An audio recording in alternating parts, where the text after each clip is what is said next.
Welcome everyone to the program. We begin this noon bulletin with the trial of Revolution Now convener Omoyele Sowore, which has resumed in the nation's capital, Abuja, with the court adjourning ruling on a motion filed by the federal government, which is seeking an order to exclude persons other than lawyers and accredited members of the press from witnessing the proceedings. The motion, which was filed on March the 5th, seeks, among other things, an order to clear the court whenever the prosecution witnesses are testifying, so that only the trial judge, parties, and legal representatives and accredited members of the press will be able to see them. The prosecution also wants the court to grant an order that the real names and addresses of the prosecution witnesses in the proceedings shall not be disclosed. The trial proper is currently ongoing, with the lawyers involved arguing over the evidence by the prosecution witness. Mr. Sowore and his co-accused, Olawale Bakare, are facing trial over charges of treasonable felony for organizing the revolutionary protest on August the 5th, 2019. They were arrested on August the 3rd by the Department of State Services, the DSS, and were in custody until December the 24th, 2019, when they were released on bail following the directive of the Attorney General of the Federation. And in a bid to forestall further calamity of the impact of a deadly coronavirus on the economy, a team of federal government policymakers, technocrats and stakeholders in the Nigerian economy are holding a dialogue session to find ways out of the blues. The Minister of Finance, Mrs. Zainab Ahmed, says the time to act is now and that Nigerians must take advantage of the opportunities which the crisis presents. These are very, very strong headwinds, and these headwinds reinforce the wake-up call for us as a country to look towards a life without oil. And the time to do that is now. But for all of us in this room, we have a responsibility to make sure that we don't spread panic, that we don't allow speculation, because that is what triggers a spiral which will not be in the favor of our country. We need to all put our hands together to weather this storm. This is not something that government can do alone, nor is this something that the private sector can do alone. It has to be a partnership, a very strong one. We need to work together to take the opportunities that this same crisis has provided for us. For us in government, there are some measures that we need to take, which we have not taken, and this is the right time to take those measures. Well, speaking of working together, over at the National Assembly, the Senate is setting up a joint committee to engage with the executive over the crash of oil price in the international market. The joint committee is to engage the executive arm of government on measures to be taken to insulate the Nigerian economy against the impact of the crash of crude oil prices globally because of COVID-19. I will suggest here that in order for this Senate to be proactive, we form a joint committee. This joint committee will continue to engage with people in government as well as people outside of government, where we can be abreast with all the necessary information. And moving on to other stories, the federal government says it has recovered 3.7 billion naira and assets worth billions of naira from contractors and former directors of the Niger Delta Development Commission, the NDDC. But these figures came up during the inauguration of the NDDC Advisory Committee at the State House in Abuja, where the president asked the committee to work diligently with the monitoring committee and the NDDC to avoid the abuses of the past. The people of the Niger Delta were left with abundant infrastructural projects and substandard social programs which were designed to improve their living conditions. Furthermore, I am told that government agencies have placed liens on over 6 billion naira of assets which are being investigated. So with this revelation, the recovery of 3.7 billion naira from the former directors and contractors of the NDDC by the federal government anti-corruption agencies, some Niger Delta key stakeholders still believe that there is more from that Pandora box, which will be brought to the public front burner.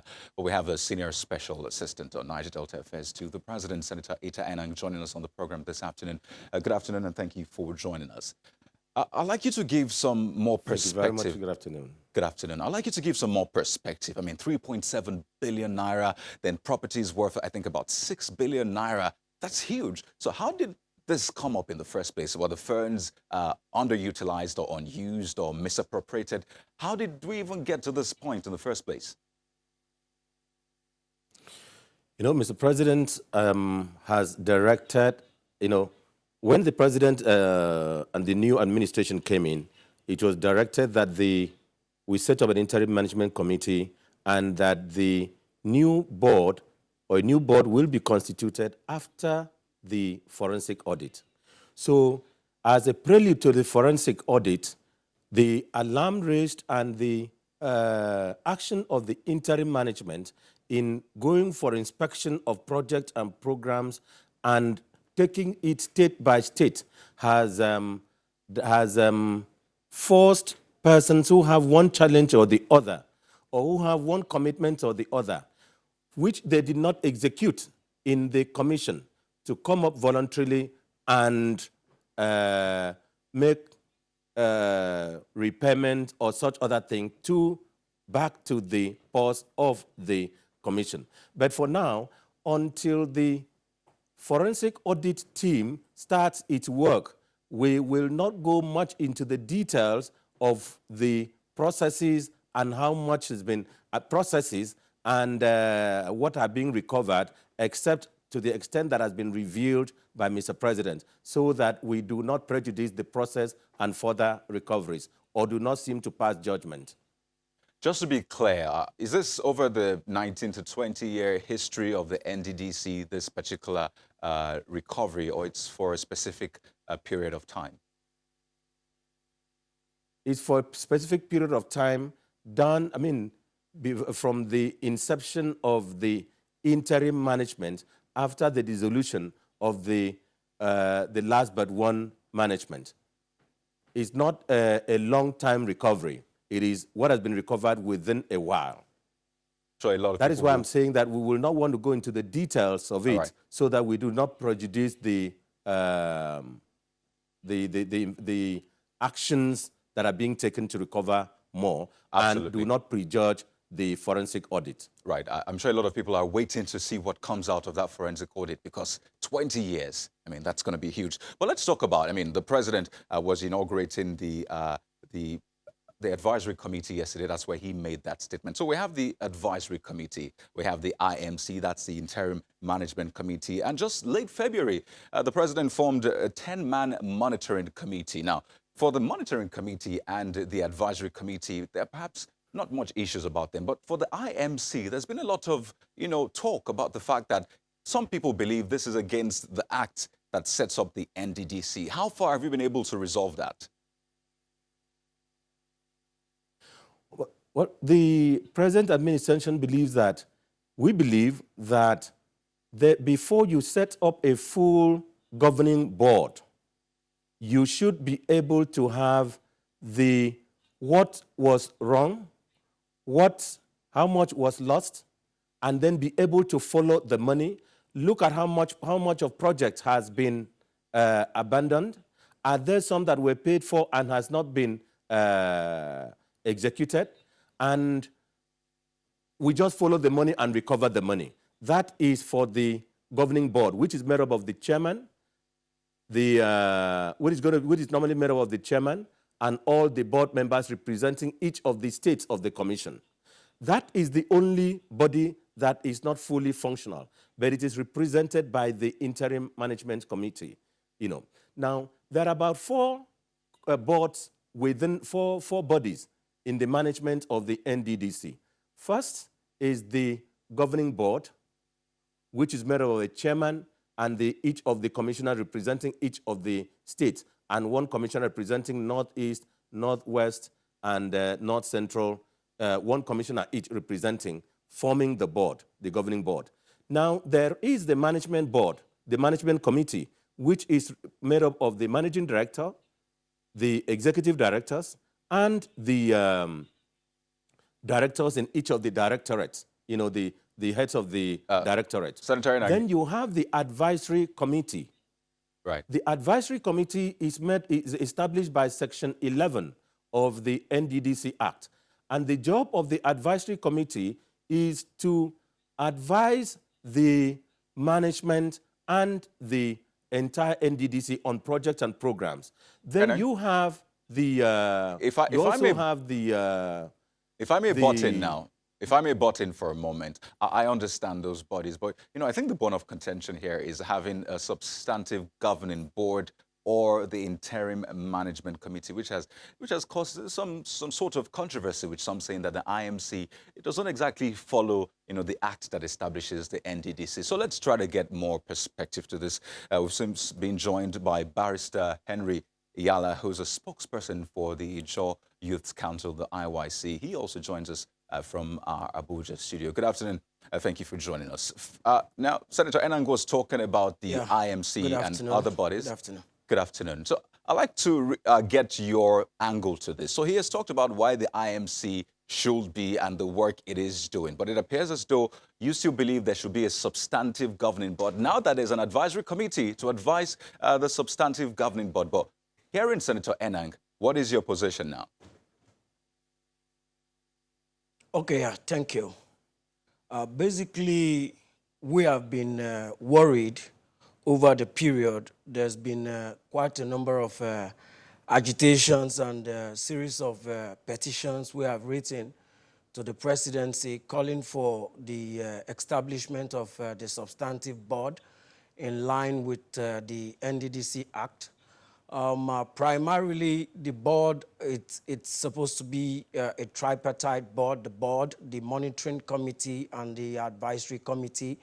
We are of the view that leaving the interim management board right now to work with the advisory committee as constituted by Mr. President yesterday, we are of the strong view that the board should be constituted in line with the NDDC Act, because we've seen no area of the Constitution of the Act that stipulates that the Interim Management Committee will be working with the advisory committee or the committee set up by Mr. President, though it's something that is highly commendable.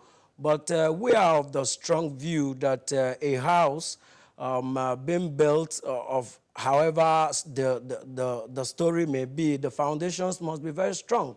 So we have seen in several press statements made by Mr. President and his advisors saying that until the forensic audit is done with, we won't be able to see the full composition, a 15-member composition of the governing board that will cut across all stratas of the Niger Delta. So the question is, so why not wait till that forensic audit is completed and then we can move forward from there? I think Mr. President, on his part, is of the view that the advisory committee should continue their work. Leaving it ordinarily fallow, it still goes to the root of the same matter. Already there is an interim management board. We are previously of the view that after the inauguration at the interim management board, we should have a full board. And we were very happy, Jaw Youths were very happy, the entire Niger Deltas, we were very happy that a full board was announced by Mr. President and onward screening in the National Assembly. But we were a little bit amazed when we saw that this particular board... Just a moment. I'd like to pause you here for a moment. I'd like to pause here, but I'll let you land when we return from this timeout. And also, deposed Emir Sanusi fights back on banishment after determined as the Kano State government denies banishing the former Emir. Details after this timeout. Join us again.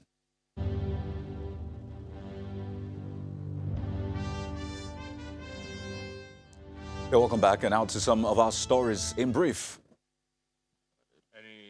Well, oil is an issue in the House of Representatives as lawmakers resolve to set up an ad hoc committee to investigate spill cleanups and remediation in the oil-producing states in the last 5 years. It will also probe the activities of the National Oil Spill Detection and Response Agency. The resolution of the House is sequel to a motion by Representative Abubakar Fulata, who raised concern that the annual report of the Department of Petroleum Resources indicated that 569 incidents of oil spills were conveyed. The Federal High Court in Owerri, Imo State, has dismissed a suit filed by former Bayelsa PDP governorship aspirant Mr. Timi Alaibe, challenging the emergence of Governor Doyediri as a legitimate winner of the party's primaries held on September 3rd, 2019. The court dismissed the suit for lack in merit and ruled that the PDP followed all the constitutional requirements to conduct the primary with the subsequent emergence of Mr. Diri as a rightful candidate. The trial judge, Justice Tijani Rinkim, also ruled that Mr. Alaibe should not have even approached the court in the first instance.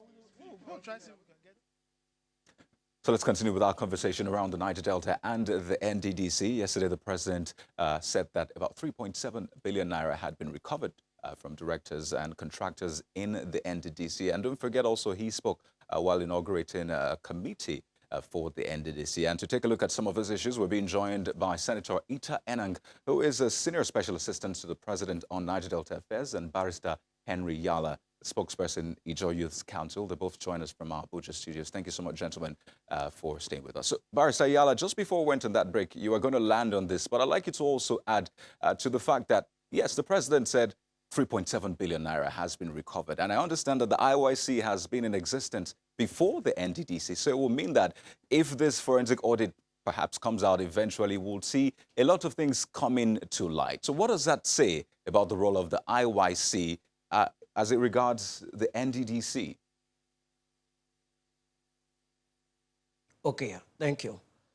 Primarily, the IYC is the apex youth body of Ijaw Nation, and we are there to ensure projects and activities of the NDDC are being carried out in line with the Act to ensure that persons who are appointed to hold such offices do that for the interest of the region. Because we have seen situations where persons will be appointed and this appointment goes directly to them and not for the benefit of the region. We have seen situations where contracts are awarded and the contracts are abandoned, they are not done, but full payments have been made.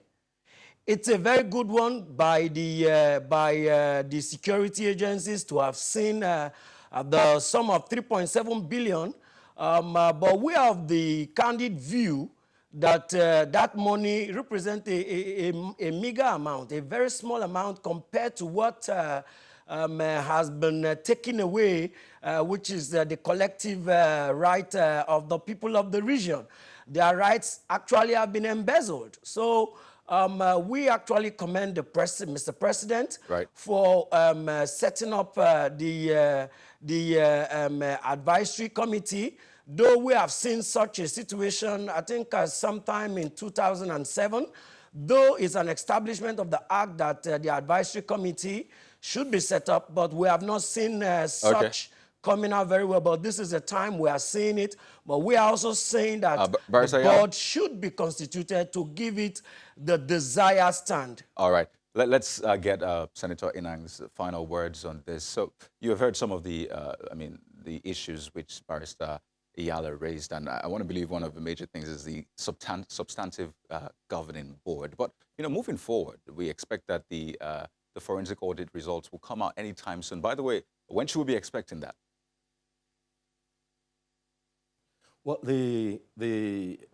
sometimes ago, I think some 3 weeks or 1 month ago, the Federal Executive Council approved the appointment of the forensic auditor, that is the lead consultant, and they are working on others. But let me assure the Ijaw Youth Congress and other stakeholders in the Niger Delta family that Mr. President means well for the Niger Delta Development Commission and means well for the Niger Delta.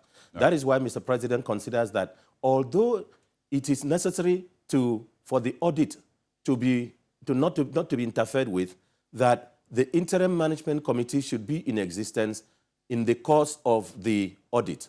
Right. But that the interim management committee should not be running it alone. There should be established the other agencies, the other organs, which will act like a check and balance on the activities of the interim management committee, which now represents quasi the board and represents in actual fact the management, Senator the management committee. I believe that's a great when place. When you look at the functions of the Senator commission, Itaenang, I believe that's a great place to leave it. I understand that this is a big deal, not just to the government, but to the Niger Delta people. But thank you so much for shedding some light on that. We've been speaking with Senator Itaenang, the Senior Special Assistant to the President on Niger Delta Affairs, and Barrister Henry Iyala, who is a spokesperson of Ijaw Youth Council.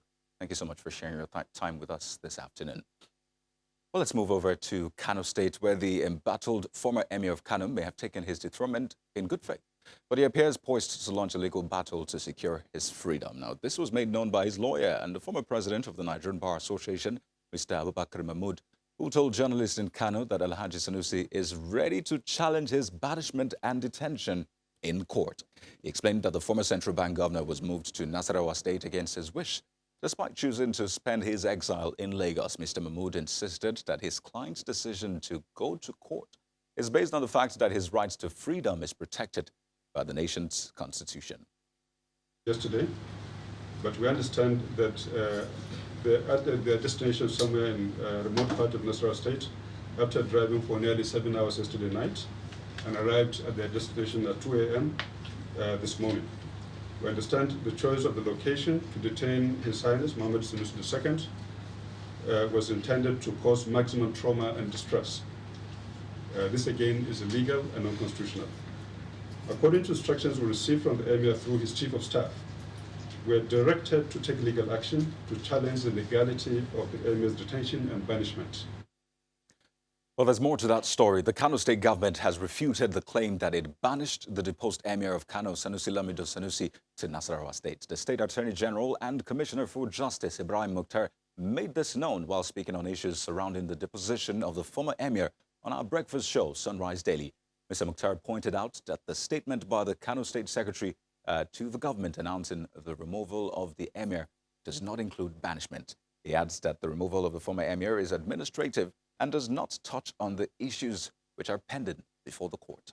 The Secretary of the State Government, when he was addressing the press on the issue of removal of the Emir from office, there was nowhere where he said the Emir was even banished from Kano State. So the decision of the Kano State Government was the Emir was removed, as at Monday, was removed from office and a new Emir was appointed. The issue of banishment was not part of the decision of Kano State Government. Well, there you have it. And that's the program for this afternoon. I am Kayode Okikolu. Thank you so much for joining us. Have a great day ahead.